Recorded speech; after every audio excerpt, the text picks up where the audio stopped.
সাকিবের প্রতি মিনিটের দাম 2.25 লাখ টাকা। গতকাল চিত্রনায়ক সাকিব খান রাজধানীর বনানীতে এক আন্তর্জাতিক অ্যাক্সেসরিজ ব্র্যান্ডের নতুন শোরুম উদ্বোধনে প্রধান অতিথি হিসেবে উপস্থিত ছিলেন। অল্প কিছুক্ষণের জন্য তার উপস্থিতির ব্যাপারটা মুহূর্তে ছড়িয়ে পড়ে সামাজিক মাধ্যমে। এই আয়োজনে সাকিব খান নাকি মাত্র 20 মিনিটে 35 লাখ টাকা নিয়েছেন। তার মানে প্রতি মিনিটে সাকিব নিয়েছেন 2.25 লাখ টাকা। বিষয়টি নিয়ে জনপ্রিয় উপস্থাপক ও রেডিও জকি গোলাম কিবরিয়া নিজের ফেসবুকে লিখেছেন, বাংলাদেশের সুপারস্টার সময় দিয়েছে 20 মিনিট, পেমেন্ট নিয়েছে 35 লাখ।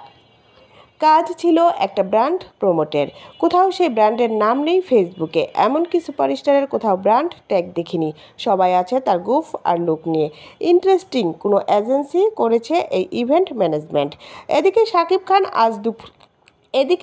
খান আজ দুপুরে নিজের ফেসবুকে বনানীর আলোচিত ইভেন্টের কয়েকটি ছবি পোস্ট করেছেন। তবে শাকিব খান যে প্রতি মিনিটে 2.25 লাখ টাকা নিয়েছে বা 20 মিনিটে, তা শাকিব সংশ্লিষ্ট কেউ বা তার তরফ থেকে জানানো হয়নি। তবে বিষয়টি নিয়ে সামাজিক মাধ্যমে আলোচনা সমালোচনা চলছেই। এদিকে শাকিব খান এখন ব্যস্ত রয়েছেন সাকিব ফাহাদ পরিচালিত সোলজার নিয়ে। এতে তার বিপরীতে রয়েছেন তানজিন তিশা। সিনেমাটি আগামী বছর মুক্তির কথা রয়েছে।